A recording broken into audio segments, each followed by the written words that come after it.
Okay. Bit of aircon there, Patrick. Well, Patrick, welcome back to Saudi. The consecutive year here.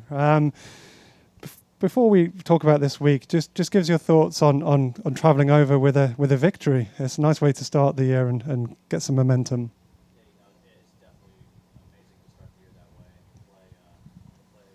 Did and to really for me see how the new swing changes and everything were going to hold up under pressure and towards the end on a Sunday. I feel like I've made huge strides with making the change with Ledbetter and everything, especially on the range and during practice rounds and during the first couple rounds. But to actually be in a final group on Sunday at such a demanding golf course, kind of seeing how it was going to hold up, and for me, seeing how well it held up not only on Sunday but kind of how I've been playing, and really I think the biggest thing was yesterday. Yesterday we got in at 1:30 in the morning, and jet lagged like crazy. Didn't really feel like I was inside my body. I felt like I was kind of wobbling around everywhere, and to come out here and to get a little bit of practice in and feel like I still had control of the golf club was a huge thing, because normally whenever that happens, you kind of get into bad habits. But I was able to kind of keep the swing tidied up, and it felt great. And then getting out there today felt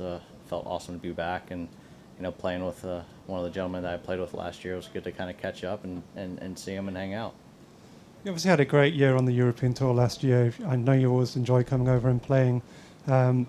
Just gives your thoughts on starting your journey this year on the European Tour, and particularly in Saudi. You've always had a great reception here. I know you can't see the school kids you visited the last couple of years, but such as the COVID time, you can't do group visits. But you've always had a great reception when you've come across. Yeah, it's awesome to come over here. I mean, the support that this event has, and the support that Saudi has given the players as well as just the tour is amazing. And for us coming over and playing and having a golf course that's just continuously gotten better and better each and every year, and the hospitality is amazing, and it's one of these places that you really look forward to coming over to and playing. And for me, it's always fun coming over and playing on the European Tour. Get away from my comfort zone at home, and now being able to come over, it's almost making me feel comfortable coming over and play on the European Tour. So it's one of these things that I call my second home, and to be able to come over and play and support both tours for me means a lot. Good stuff. Thanks, Patrick. We'll open up for some questions. Joy, do you want to start us off? Hey Patrick, given all the chatter that was going on, how important was that Sunday for you, and what does it talk about your mental strength that you managed to pull this off? Well, really, the biggest thing for me was just to continue growing and working with my coach on things that we were trying to do in my golf swing, trying to get it dialed in, and really just seeing how it was going to handle under the gun, especially during pressure. Because even though the swing doesn't look much different, it feels way different. And being in a situation finally where you're really putting the pressure on it in the final round is kind of seeing how, if you're going to revert back to your old swing, or if you're going to kind of be able to stick with the new. And I feel like because of that, I was able to really focus on what we were trying to do out there, and that was to go out, hit fairways, try and make as many birdies as we possibly could, and have a chance to win at the end.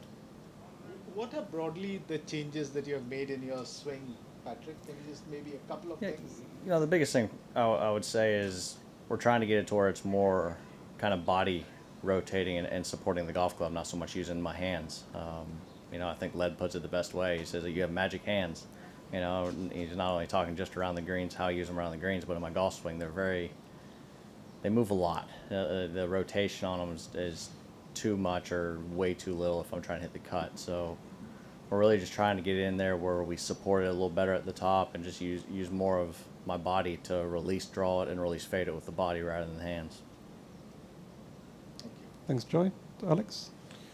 Patrick, there's still some chatter out of what happened on 10 on Saturday at Torrey Pines.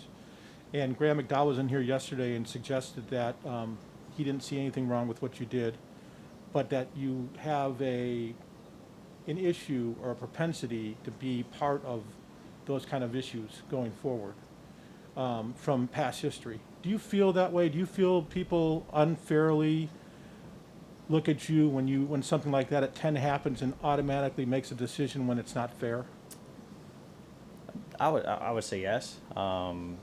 Really, what happened at 10 yesterday. I mean, at 10 last week, it was really, I feel like it was handled the best way that we could, and it was obviously handled the correct way when talking and really talking with the rules officials and seeing it through the rules officials. But really that was last week, and really the biggest thing for us is focus on this week and focus on this golf tournament and try to go out and try to get another W. Most of us, when things like that happen, we kind of try to shy away from it, try to be more protective. If a situation like that comes up in the future, will you try to be more proactive versus what you did? Trying to. Well, what do you mean? as an Sorry. example, a lot of Right. people suggested that picking up the ball was not the ideal thing. Not saying it's right or wrong, but they're Right. just saying the perception was by picking up the ball, there was something untoward happening. In the future, if you had that similar situation, do you think you'd still go through the same process that you did? Well, I went through the processes that are in the rules. You put the tee down to mark the ball after asking the guys and declaring that you're going to check to see if the ball's embedded. So you put down the tee to check to see if the ball is embedded, and when it looked like it was, that's then when you call over a rules official to see, not only have him just reconfirm, but also to take a drop and figure out what the rules are, because also that's one of the rules that has changed from the past, where it used to be you drop as close as spot to that thing. Now it's a club length. So for me, it was making sure I was doing the right drop and taking the correct relief rather than, taking an incorrect drop. Can I? Okay. Yeah, I think what I'm asking is that I understand that, Right. I'm not suggesting you didn't do anything Right. correctly. I think that most people say you did now as time's gone on. But because of seeing it and how people react so quickly Right. to things like that, anytime a player touches the ball, people react to that. I'm just suggesting that in the future, would you be more reluctant to do the same processes even though it was right? It's hard to say how I would change any situation, considering I did it basically straight by the rule book. It's one of those things that when you have all the guys that didn't see the ball bounce, and then you have a volunteer that said they didn't see it bounce either, and the only way to check is by putting a tee in and checking. If I wait for a rules official every single time or something like that, then now you have to worry about pace of play and holding groups up behind you, as well as getting out of position. But anytime it's a situation where you don't know, or it's no one was sure what it did or didn't do, that's then when, of course, you're always going to have a rules official come. But anytime I hit it, whether it's in a water hazard, whether it's by a sprinkler head or any kind of drop, you always bring a rules official in just to make sure you're doing the right drop. Thank you. Yep. We'll go to Martin at the back, please. Hi, Patrick. Are you personally bothered by the fact that your latest performance, your victory, has been that much overshadowed by this drop situation on Saturday? Sorry, I couldn't quite hear you. Are you bothered that the drop situation overshadowed your last win, actually? No, not at all. I mean, really, I've moved on from last week, and really my biggest thing when I'm here is focus on this week and trying to have a chance late Sunday, hopefully to win another one. Really try to win my my first European Tour event over here. Thanks, Martin. We'll open up for this stream. I think we've got Phil Casey had the hand up first. Yeah, hi Patrick. I'm afraid it's another one about last week, but how do you react when you hear fellow players like Xander Schauffele say things like, talk amongst the boys isn't great, but he, meaning yourself, he's protected by the tour? What do you think he means by that, and how do you feel when you hear something like that? Well, I've actually talked to Schauffele. Him and I actually talked, earlier this week, and really, I'm just gonna leave it between him and I, because, really, it's one of those things that all you can do is try to do the right thing, and from that point, move on. Are you concerned at all that it might lead to problems down the line in maybe team competitions like Ryder Cup and President's Cup if your fellow players don't seem happy with you? No, not at all. Okay, thank you. Yep. Okay, we've got one from Marwa Hamed. Marwa, if you could unmute. Yeah, hi. Patrick, I just want to ask you, I mean, one of the things that's changed over time with any field, including sports, is social media and the immediacy of social media. how everyone can go on there to air their concerns or their celebrations right away. How do you personally deal with social media? I don't read it.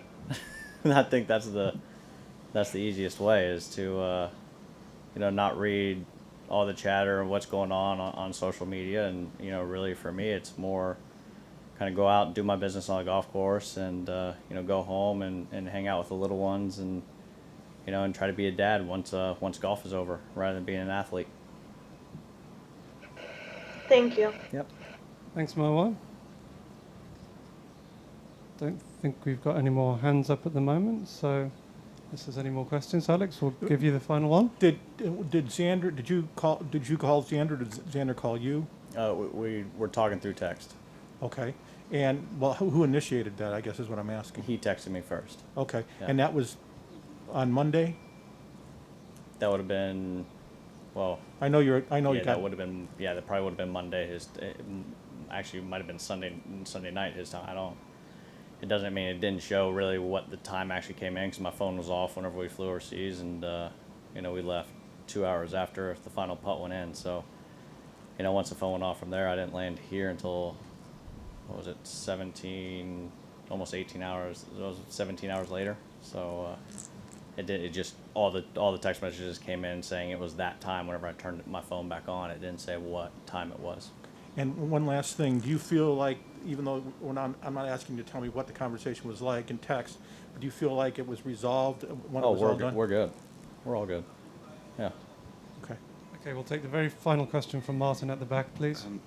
Just to understand the way you deal those kind of situations, do you get some more energy when you're accused or something like that to perform even better, to block those things out and just show by with your clubs that you're way more than that? Or how do you deal with those situations? Really, the biggest thing for me is just go out and try to play the best golf I can. I've always been good at just blocking out noise and really just, focusing on the thing at hand. I think that's what's amazing about all the golfers this day and age, as well as all the greats of the game, is that to be really good at golf, you have to really be mentally strong. And whether it's, whether you make a double or whether you make a birdie, you can't get too high, can't get too low. You have to forget about it, move on, and go on to the next shot. And that's the best way to be successful. Because at this level, everyone can hit the ball well, everyone can make putts, everyone can chip. It's usually the guy who wins week in and week out mentally is the strongest that week, as well as is able to overcome all the ups and downs of golf. Because throughout a round of golf, there's a million ups and downs, it seems like. Okay, Patrick, well, thanks for joining us. Good luck with the jet lag and good luck with this week. Thank you. Thank you.